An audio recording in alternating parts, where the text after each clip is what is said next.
আপনার ঘরে সন্তান আছে, আপনার ঘরে যদি সন্তান থাকে তাহলে কিন্তু ভিডিওটা আপনার জন্য। আপনি যখন কাজ থেকে ঘরে ফিরছেন তখন কিন্তু আপনার সন্তান আপনার হাত থেকে ফোনটা নিয়ে নিচ্ছে। এই সমস্যাটা এখন কিন্তু প্রত্যেক ঘরেই হচ্ছে, এটা স্বাভাবিক।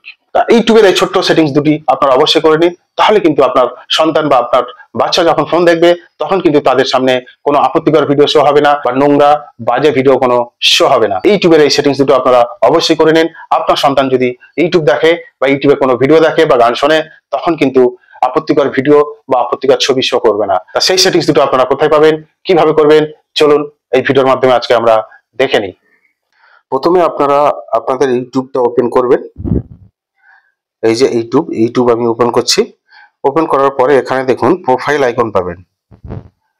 নিচে ডান দিকে দেখুন প্রোফাইল আছে, আইকন আছে, ওখানে ক্লিক করবেন। কারোর আবার উপরে আইকনটা থাকে, তো ওখানে ক্লিক করার পরে এখানে দেখুন উপরে, একদম উপরে ডান দিকে দেখুন সেটিংস অপশন আছে, ওই সেটিংস অপশনটায় ক্লিক করবেন। ঠিক তারপরে একদম উপরে দেখুন এখানে একটা জেনারেল বলে একটা অপশন পাবেন। এই যে এই জেনারেল অপশনটায় ক্লিক করবেন। এখানে ক্লিক করার পরে একটু নিচের দিকে আসবেন, দেখুন রেস্ট্রিক্টেড মোড, এই অপশনটা আপনারা অন করে নেবেন। আমার অন করা আছে। যদি এটা অন করে নেন তাহলে আপত্তিকর ভিডিও বা নোংরা ছবি বা নোংরা ভিডিও আপনার প্রোফাইলে শো করবে না।